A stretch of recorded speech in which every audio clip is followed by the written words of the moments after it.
Hello there, very good to have your company. In this era of populism, Trump, Brexit, anti-immigration politics, protectionism and nationalism, what does it all add up to? One term is catching on, and that is Westlessness. You're watching Roundtable.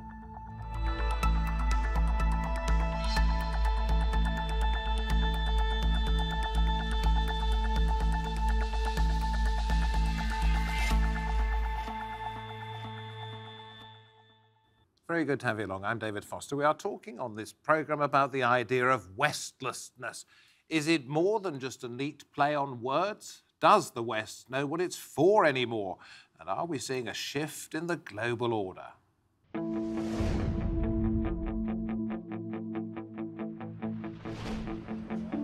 When world leaders and leading thinkers came together for the recent Munich Security Conference, one idea dominated: Westlessness. That's a sense of uneasiness and restlessness in the face of increasing uncertainty about the enduring purpose of the West, according to an official conference report. But even before Munich, it was already in the minds of Western leaders. French President Emmanuel Macron said last year, "We were used to an international order that had been based on Western hegemony. Things change." While German Chancellor Angela Merkel has said that what is generally described as the West still exists and is worth continuing to fight for.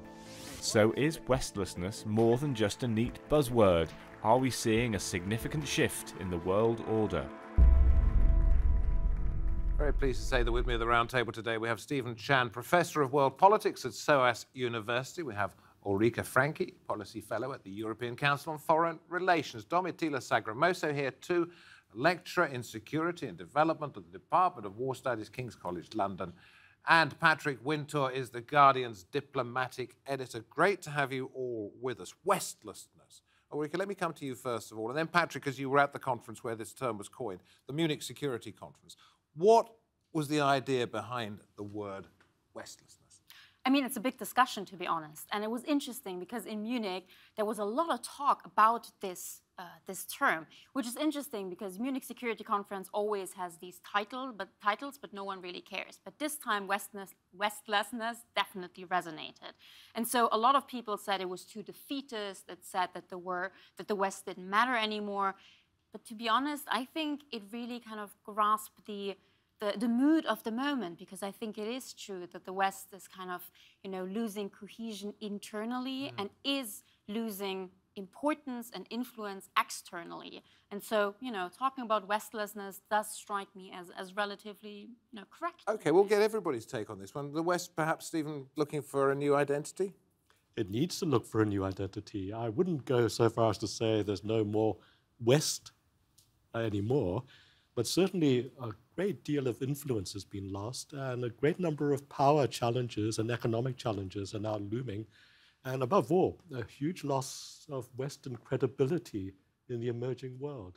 Okay, Patrick, you were at this Munich Security Conference. My question to you is, were there obvious people who had held influence before as nations, who seemed to be fading a bit, and those that were gaining in strength and confidence?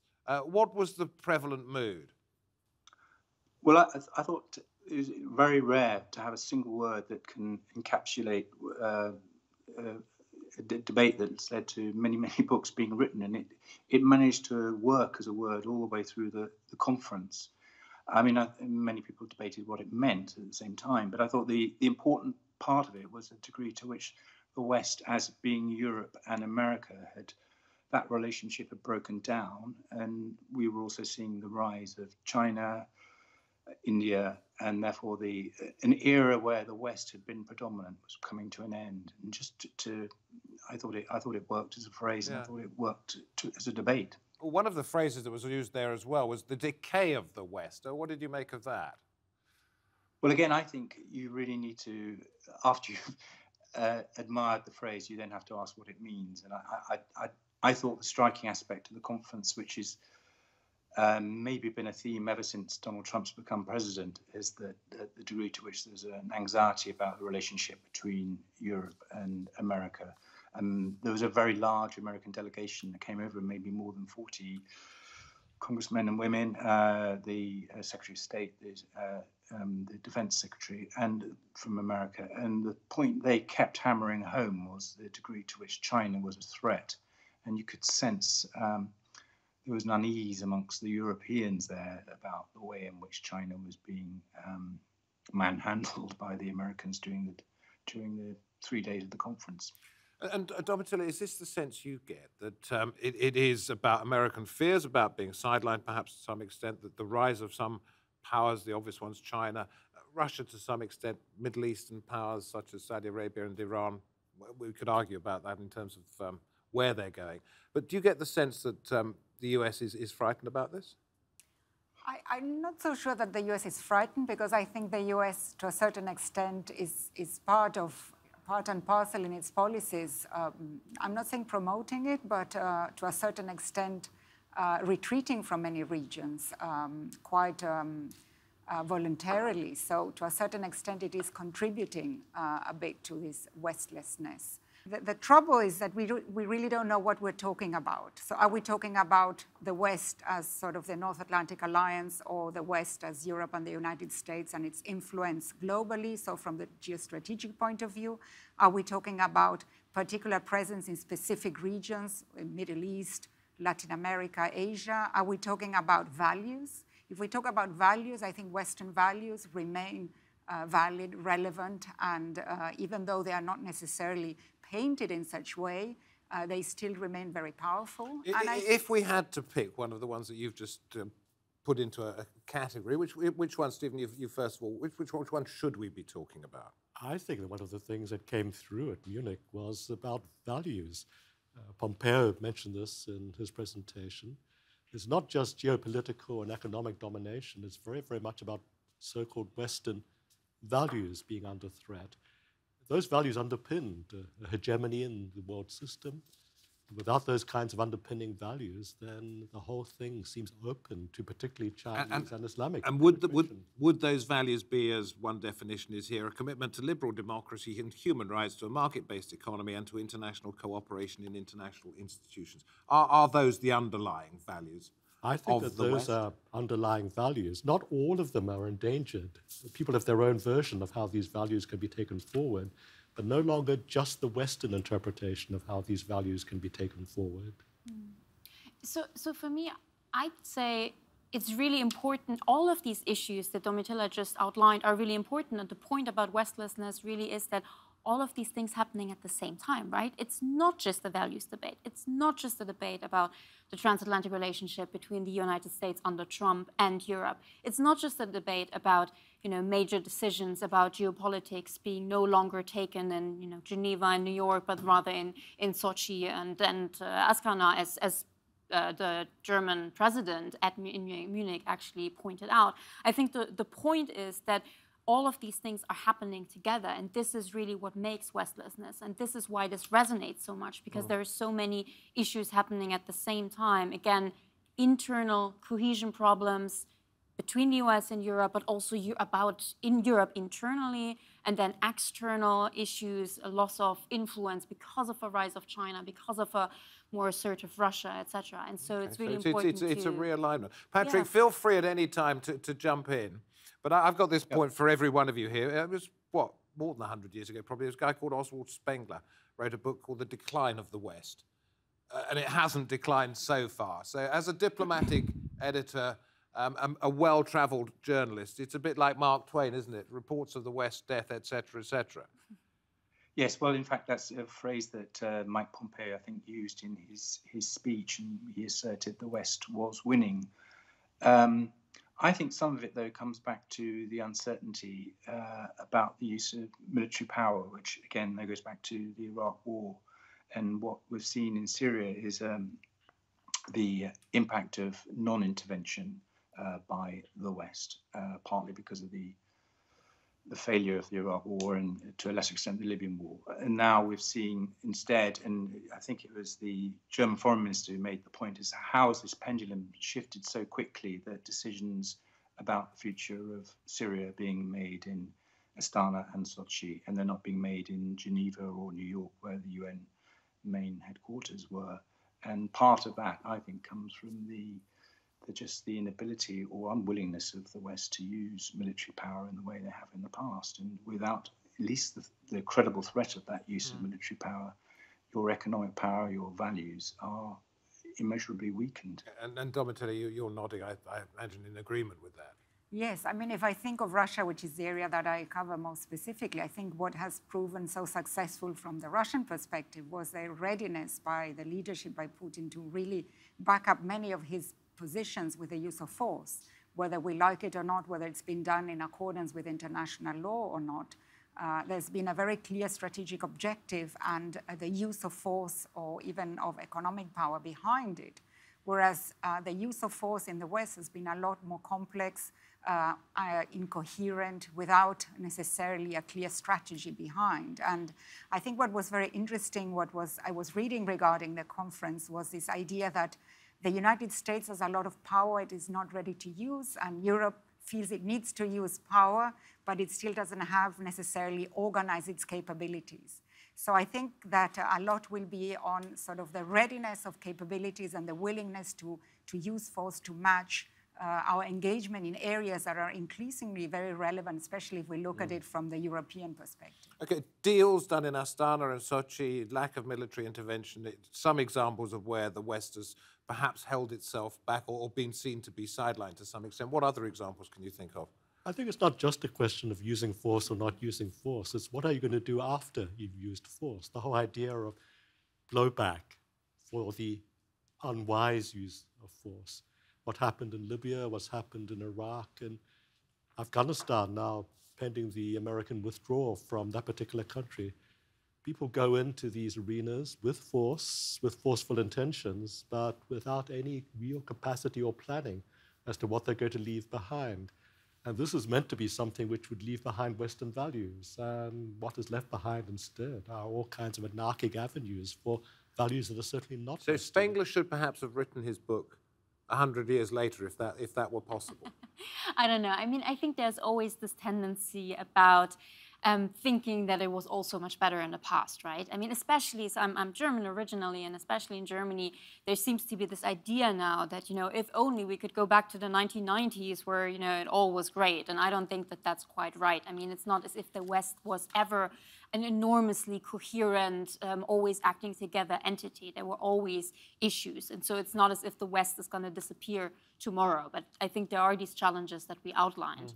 And maybe just one point about the use of force. I don't really agree that it's about the West having, or maybe Europe having to use more force. It's, in my view, it's more about having the capabilities, the ability to do so. Because the problem with Europe at the moment is that we can't even really bring to the table enough capabilities to threaten use of force or to kind of, you know, use this element as an element of geopolitical power politics. And I think this is what is holding us back. That doesn't mean that Europe should be intervening more militarily. I don't think that that's something I would agree to in such, you know, sweeping you mentioned your German ancestry. I dug up a couple of quotes from Angela Merkel.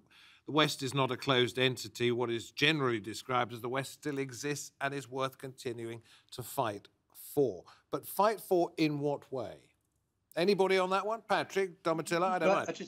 Just going back to the use of force, it's about the credibility of using it, which is really at stake. And I very much take the point that the European defence offer is not yet coherent, and this has been discussed as far as I can see for the last 4 or 5 years about how to get defence spending up in Europe, how to get greater coordination in purchasing of weaponry, and also just to get a willingness to use it, and that requires some quite big centralisation of power within Europe, which is not clear that the nation states want to undertake.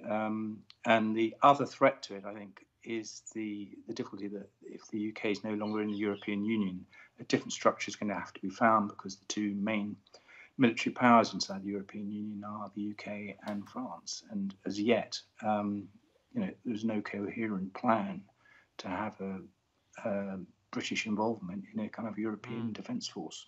Maybe I've left this a little bit late. Perhaps I should have done it at the beginning of the programme. But it's occurred to me as we've been talking that it might be quite a good idea to try and ascertain when we think the West was created or created itself? What do you think?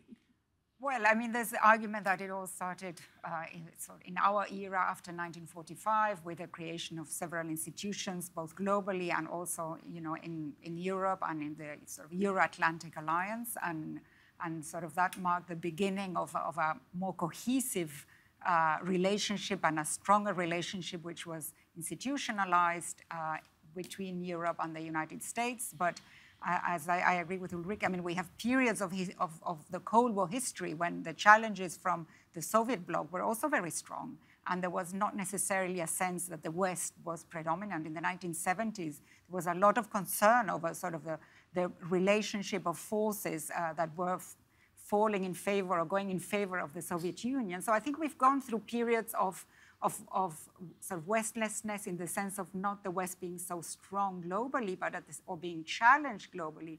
But I think what is unique about this moment is, I think, sort of the crisis between the European and the American relationship. I think that is very profound, and the Europeans are finding it very hard to come to terms with it, how to react, what to do about it. Is it the moment when Europe needs again to take control over its immediate neighborhood much more forcefully? Does it have to continue relying on the United States, as the Germans tend to do? What is Britain's role in all of this? So I think that there are a lot of new realities that make it harder to understand, especially because the West, as we understand it, was very much about a liberal order which was based on international law. I like to call it sort of realism versus international law.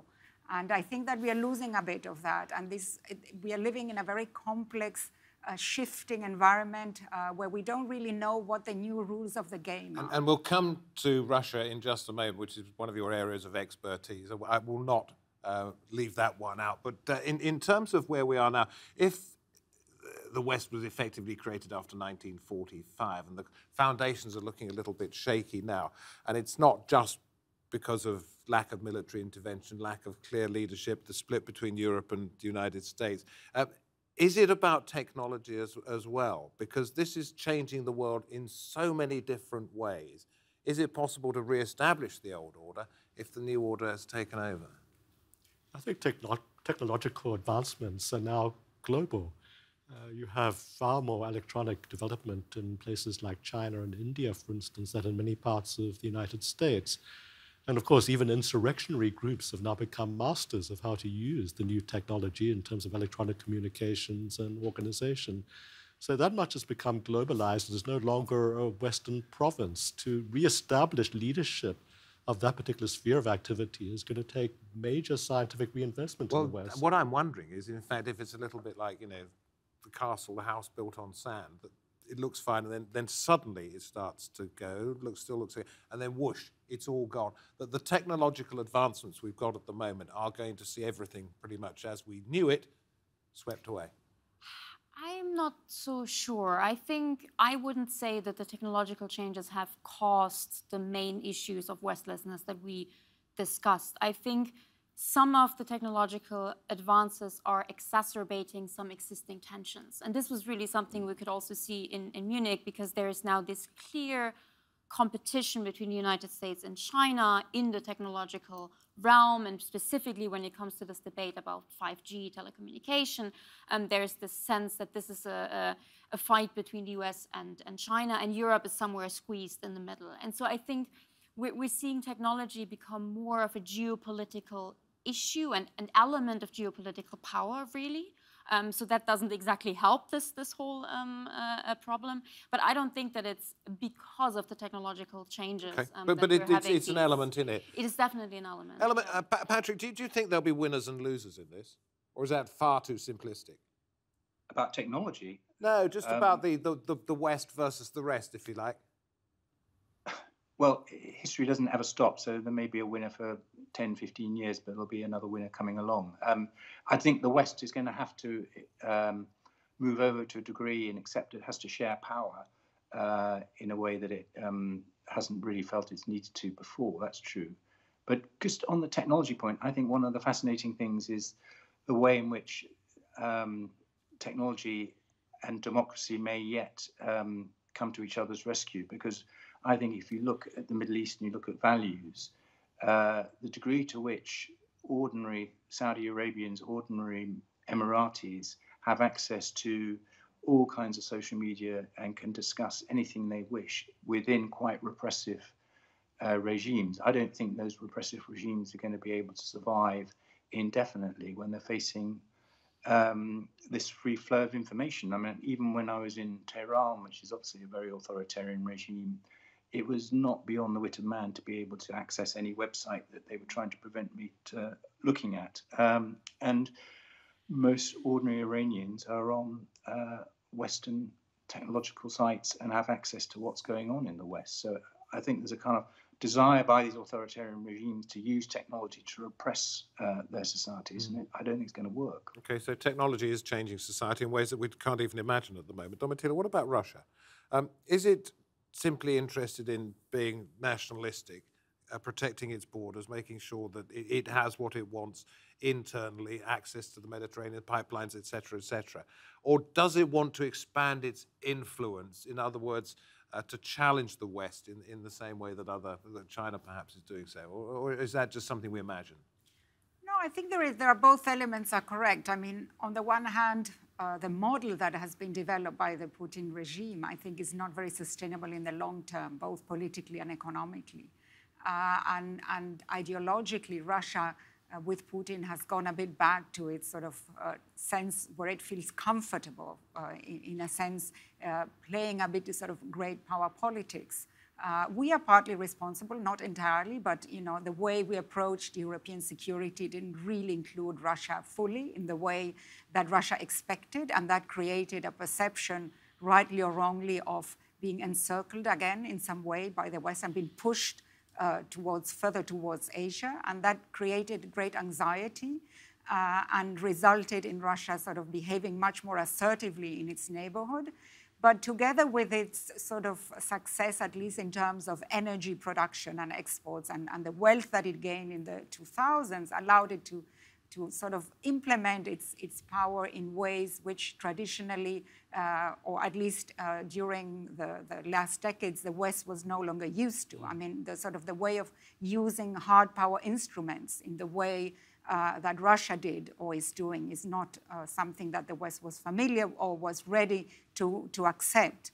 At the same time, I think it is clear that what Russia is aiming at is that decisions are taken, especially in its neighborhood, where it has a say and where these decisions do not impact its policy or its status negatively. So Russia wants to have a say in decision-making, and it finds opportunity. Primarily where it affects its own internal matters. I think so. Okay. Stephen, is there one continent that we've missed out here when we're talking about this? And it's a continent that you have spent a great deal of time in, and that is Africa.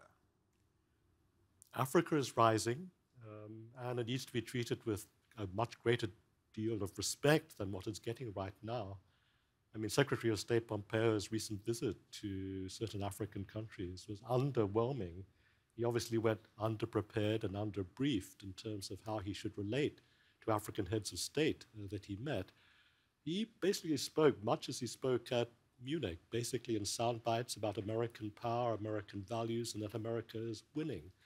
But the Africans these days have got a choice of who it is that they might want to do business with. Well, China, for instance. This is the point. It's not so much about the individual power of those African nations as such. It's with whom they align themselves in the future. And so many African countries have, if not been bought out by China, they've allowed China to take a big interest in what they're doing. No, absolutely. But there's a bidding war now. China's not going to have everything its own way.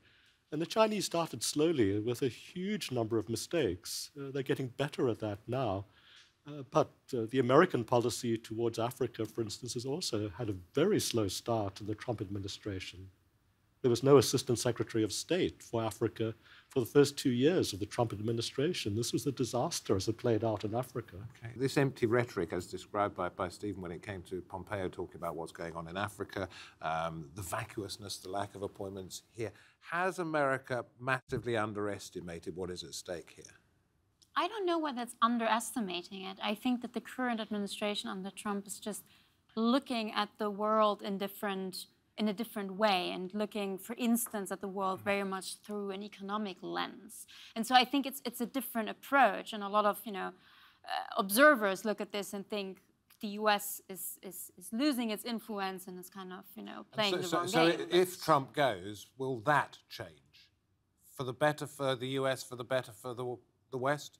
No more Westlessness if Trump's not there? It's one factor. I do believe that if Trump doesn't get reelected, that would help the Western coherence, depending, of course, who will get elected. But that being said, Trump is by no means the only factor in this game. So. Listen, it has been fascinating, so many different aspects covered. Thank you very much indeed, Ulrika. Stephen, thank you to you. Patrick, great to have you on the programme. You'll come and join us in the studio next time, I hope. And Domitila, thank you for coming in. And thank you very much indeed for watching this edition of Roundtable. We hope to have your company next time. From me, David Foster, and from the team, goodbye for now.